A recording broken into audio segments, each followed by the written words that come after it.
Hey, what's going on YouTube? So last night I finished my highest score yet on the Scourge run, difficulty 8 for War. Right now I'm sitting at a high score of 2.84 million, which has me at rank 639. When I first posted, I was somewhere like 400, 500 in that range. And of course, as these things go, you're going to continue to fall, as people keep putting up bigger and bigger scores. So this is where I'm at right now, and I am pretty happy with that. Just want to do a quick high-level video of the teams that I used, the Scourges I used, and kind of some high-level thoughts on the nodes. I'm not going to go in depth on the fights or anything like that. We're going to keep this relatively concise. So again, right now 2.84 million. We still have 8 days left on the Scourge. I'm going to continue pushing, but this is where I'm at right now. So my philosophy as a non-spender on this game is I'm trying to find where investment and efficiency meet for my Scourge run. So I'm not going to bring up Ravagers. It's not worth it to me. So I'm trying to find the most efficient way I can to post the highest score that I can, because I do want to be competitive, but I don't want to waste resources any more than I need to. So I'm going to show you guys real quick an overview of the teams I use to post that score. So in Bio, the Gamma team is incredible. He's 75, 14, Gear Tier 14 right now, Red Hawk is. When I posted that up, I didn't even have the goal to take him to 14, so he was actually G13 when I did that. But Gamma just does incredible work. I was able to take care of both nodes with this team power. Used them for both nodes, and they worked great, got through just fine for me. I don't think I mentioned it, that was a 281 Scourge run that had me putting up that score. And so again, when I did that, I even had a slightly smaller Red Hawk. He wasn't G14 yet, and we know the G14 stat boost gives you a lot of benefits. So glad he's there now. It's going to help me in future runs.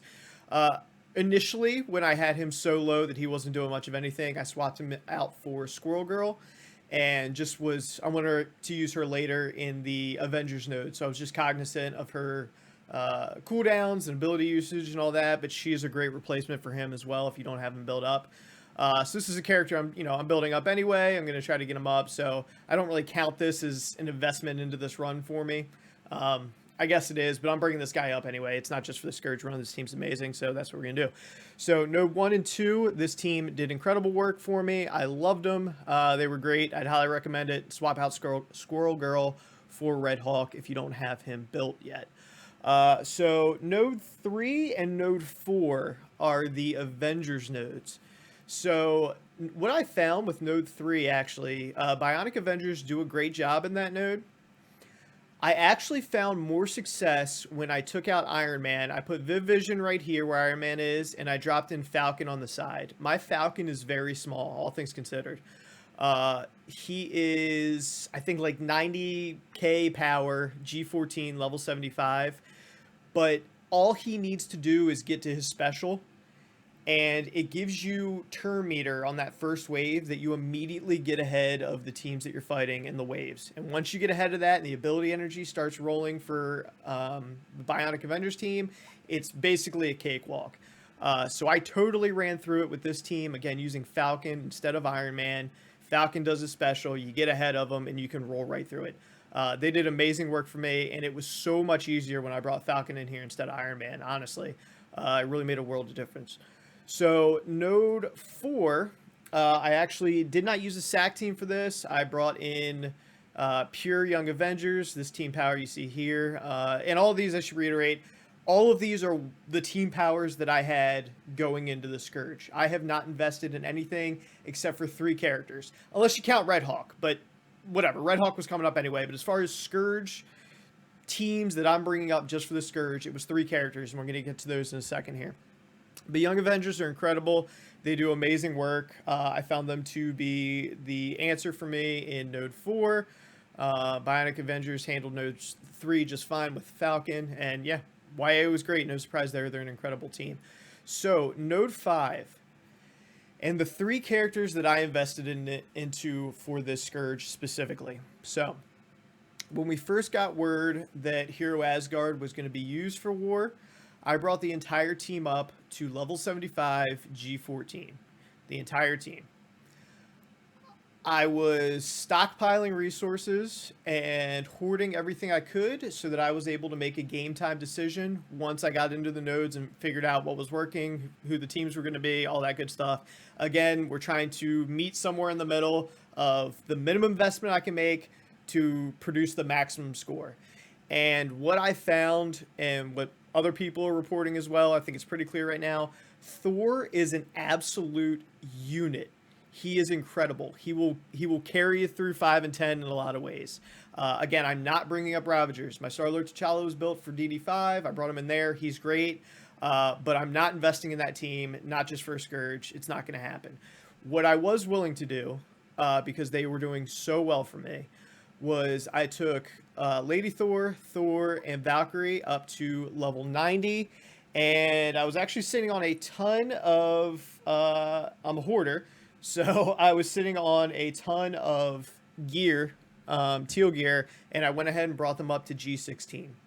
So for Node 5 specifically, what I do is, and what I would recommend you do if you're going in with primarily Hero Asgard as your team that you're working with, like I am, is bring in a SAC team for Node 5, and you are going to try to get down. I brought in whatever trash characters I had. I think it was like a garbage Yondu, Captain America, Hawkeye, Black Widow, and like Ravager Stitcher or something. All of them have basically no investment in them at all. It's a terrible team. It's like 300k power level, 400k maybe. But their job is simply to get in there and blow cooldowns on that first wave.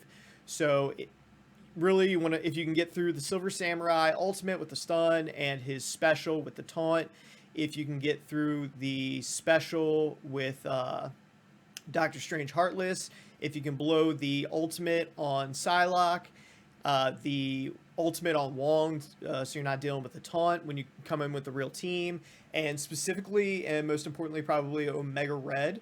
Omega Red can tear you up. If you can get through his special, and if you can get through his ultimate, if you can manage to make it that long, it makes a world of difference and so much easier. So I bring in that trash team, I blow as many cooldowns as I possibly can, and then I come in with the real team. So when I did this, I brought in the team that you see here.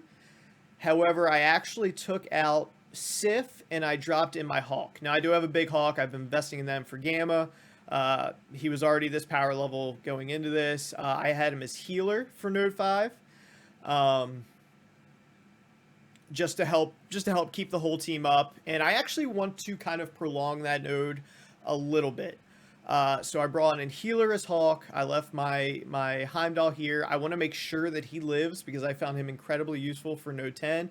And they actually did a great job of living. And really, if you're going to use abilities on this node, try to keep it to specials. I found that I was actually killing the node too fast. So try to keep it to specials. They tend to have slightly slower cooldowns or shorter cooldowns because you want to have those abilities ready for Node 10.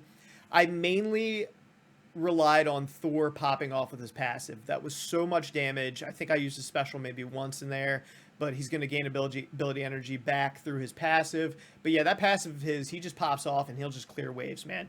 So that was absolutely incredible for me. Again, one thing I made sure was that Heimdall survived through the node because I found him to be so important in Node 10. And yeah, that's how I did it. Just be very careful about your cooldown usage. Make sure you're ready to go when you're ready to attack Node 10. But yeah, SAC team with these guys, healer on everybody. I brought in Hawk here instead of Sif, and I left Raider on Thor. Now, one thing I will say, like I said, I invested in 3 characters for this: Lady Thor, Thor, and Valkyrie. And I noticed in my Elite store the other day, I have a ton of gold promo credits. And because Thor was so damn good, I decided to pull the trigger on him with his 6 red star. I have a ton of gold promo credits. I don't buy the characters, so the Horseman teams are not going to be at 6 yellows for a long time. And I'm going to get more gold promos by then. I'm still sitting on 500 plus. I'm not saying you need to do that. You can probably get through it without that. I just knew how hard I was going to be trying to push with my roster. And because Thor was the undisputed MVP, I went ahead and pulled the trigger. He was so impressive to me that I went ahead and did that. Not saying you should. I was in a position to do it, so I went ahead and did it. And I've been very happy his performance, and as I continue to push on the Scourges and try to get an even higher score than the whatever it was 2.84 million that I'm sitting at currently, uh, I think I'm going to be glad that I have that. So moving into villains, villains is a total joke. To be honest with you, no offense if you guys don't have like Darkhold and Dormammu and stuff. So it was a joke for my roster. I could bring in almost anything into this section, and I was going to be just fine. This is what I went with: Agatha, MLF, Dormammu, Omega Red, and Doctor Strange Heartless. If you have Dormammu, you're going to push right through it. MLF's incredible. The whole team's is just it's not a big deal. They just rocked it out. You can swap in a lot of different people here. You can make some use of Emma if you wanted to. You got Lady Deathstrike. You have options. And if you have Dormammu, it makes a world of difference. Even when you take the Scourge that doesn't allow you to revive, it doesn't matter. I rolled right through, what was that, Node 6 and Node 7. Rolled right through there. It was not a big deal at all. So that takes you into skill. So skill is actually probably the hardest section. It's up there. So for Node 8, I brought in full Secret Avengers, the team you see here. This is my raid team. Again, no additional investment made in them for the Scourge. They did a great job on Node 8. You might need to reset a couple times depending on how tough you're going with your Scourges. But they will get through it pretty well. Had to do a couple of resets just to get everything set up exactly the way I wanted it to. If you're bringing Maria Hill in there, you need to be very careful with bringing out her minions, because that X-23 that drops, I think it's on the second wave, can potentially eat you alive as those minions start to die and she gets a boatload of turn meter. So be super careful about that. And while you need to use your cooldowns, you also need to be cognizant of the fact that, at least for me, this was the team I was bringing into Node 9 as well. So, not using the cooldowns to get through it, but not going so buck wild that I was being wasteful. So after a couple of attempts there, I was able to get through Node 8 with this team. Node 9 is also quite difficult for skill. I used, again, this exact same team. The only difference was I brought in Zemo instead of Maria Hill. Maria Hill has pretty long cooldowns. I tried to use her ultimate at the end of Node 8 to top these guys off, heal them up so they were ready to go for Node 9. So I brought in Zemo instead of Maria Hill. Zemo allows you to clear that taunt on Bishop out the gate so that you could then focus over on that left pack with... who's over there? Phantomax, Dazzler, Colleen Wing, Crystal, Black Bolt. If you can get a special down there with Kestrel through that group, it's super helpful. Zemo, on his turn, after he clears the taunt from Bishop, I brought him in and I ability blocked the Colleen Wing so she couldn't put heal block on the team. And then just kind of bounced around there, slowing people down. It took me a couple of attempts to get good RNG on that. It can become problematic if you ultimate with Zemo. Choose your target. I went with Colleen Wing. If he bounces around to a couple different guys, puts the slow on them, that's super helpful. If he bounces over to Bishop, however, Bishop is going to immediately get turn meter. He's going to take his turn, and then he's going to have taunt again, and it totally throws you off. At least that was my experience with it. So, you might need to do a couple resets till you get some RNG there with the Zemo bouncing around. Otherwise, this is a tough node. Had to play it a couple of times to get the right RNG for me. But managed to get through it, and this was the team that I used, again, swapping in Zemo for Maria Hill in Node 9. Node 10, for me, took a couple of attempts, but this is the team that I used with these ISOs on here. So I turned Striker on to Hulk. I had him as healer for Node 5 to help them sustain. I brought in Heimdall. I was not expecting Heimdall to do much of anything for me in the Scourge, and I didn't want to bring him up. For a while, I was using Star-Lord T'Challa in there. I was messing around with possibly even bringing in Iron Man because I wasn't using him in Node 3. I was using Falcon instead. So I still had Iron Man potentially extending out stuns from Thor and maybe the debuffs from the ultimate here on Lady Thor. And what I found was that Iron Man didn't survive long enough to do any of that stuff. And Heimdall, on the other hand, even at this power level, notice I have him next to Hawk. Heimdall is there to negate the blind from Vision so that you can do a good opener on that first wave before they really get going. So if you can get if you can get Heimdall to die, he just needs to exist to shut down those blinds for you.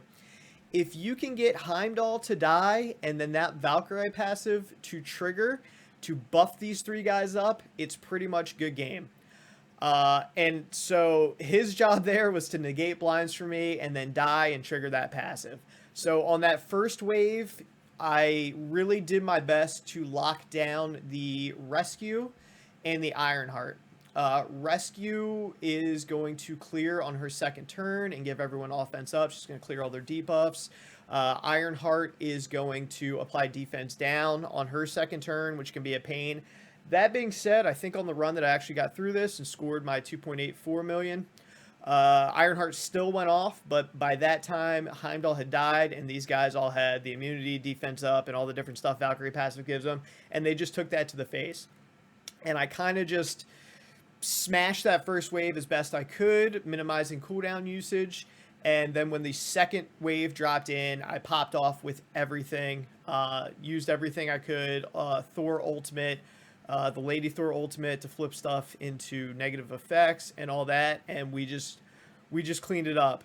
So again, in my experience, and same thing everyone else is reporting, Thor is an absolute unit. He is the MVP, and man, he just did incredible work. But this is the group that did the job for me on that node. So I want to take a look just so you guys have some context real quick. Now knowing the teams that I used and kind of my high level approach to those nodes, I do want to go in to Scourge, and I will show you exactly what I used. So again, not bringing up Ravagers. I am not using them. So I am picking my Scourges based around the minimum impact they're going to have on me being successful with Hero Asgard, which is the primary team I'm using. So that being said, I took Dark Resolve 3. Apparently that doesn't even work. Didn't know that until today after I posted the score. But that apparently doesn't work, so go ahead and take that. I took Dark Resolve 3. I didn't find the 10% max health and the 30% max health to give me enough Scourge points to matter. Especially, like, I mean, 30 for 5 and 10% for 1. It's just not a great return, so I didn't use that. Didn't bring Gloating because that makes the SAC team a little bit more difficult. Power Siphon was not a big deal. I took that, 5% drain, didn't notice that. Took Not So Fast, that was fine. Took Overcharged. Took Power Fatigue 1. Abilities cost 1 more ability energy. Ultimate abilities, that was not much of an issue. Again, I'm relying so much on the passive damage from Thor anyway that I was fine there. Stage Fright, didn't really notice that too much. Took Pyrrhic Victory. Not doing a whole lot of blocking on the Hero Asgard team, which is, again, I really wasn't even using Sif, so this was not really problematic. I had no problem with this. Pyrrhic Victory was a pretty easy one. Took Unkillable. Took Blinded by Power, so you get blind on ultimate. Did not bring Strong Opener. I think that would have made it way tougher. I'm not sure I would have been able to do that. Took Unstoppable Force. That was no problem. This one I took, and I was a little bit worried with Hero Asgard because I was relying so much on their passive healing, but that was not really that problematic. I didn't really notice it. They still healed a ton. Run 7. Thank you for the raid. I appreciate it. Thank you. We can get a shout out to Way Too Raw and Run 7. Thank you so much. Jobu, thank you so much for the follow. We're recording a video for YouTube real quick, guys, so let me wrap this up. We're just going over my 2.84 million Scourge run, taking 281 Scourges, just quickly going over the Scourges I took. So back to it, we took this. Again, heal block is more of an issue for Hero Asgard. They still healed a ton, even with this reduced healing. But if you do notice that their sustain is suffering on your run, if you're primarily using them, consider taking that off, but it was not an issue for me. Took Dark Rally, so anytime I use an ultimate, the ability enemy team, I'll gain 1 ability energy. Took Power Fatigue 2. I also took Bleeder 2, didn't really notice that. Took Butterfly Effect. I myself don't use any fortifiers, so the enemy team was the only ones getting the benefit from this. That being said, I found it pretty manageable. I took 40% max health for the 20 Scourge points. This made a marked difference in difficulty of the nodes from my previous run. But, you know, as you can see, I still was able to get through it. But yeah, 40% max health just makes the nodes that much harder. No surprise there, but I took it for the Scourge points. And that's also the best value you're getting if you're going to be taking any of the health Scourges. Fight or Flight, I did not take. Did not want to give them speed up. I did not take Off Balance. Heal Block, I think, really would have jacked me up using Hero Asgard. And it goes without saying, but if you guys are bringing in Ravagers, if you have Ravagers built, you're going to have more options. Way too raw. Thank you so much for the follow. You're going to have so many more options, and you're going to be able to bring in some of these Scourges that I had to avoid because I was using Hero Asgard alone. So just keep that in mind. You'll have some more options there if you're willing to bring them up. I'm just not. Vile Resurgence I brought in. That was not an issue at all. When It Rains, I brought in.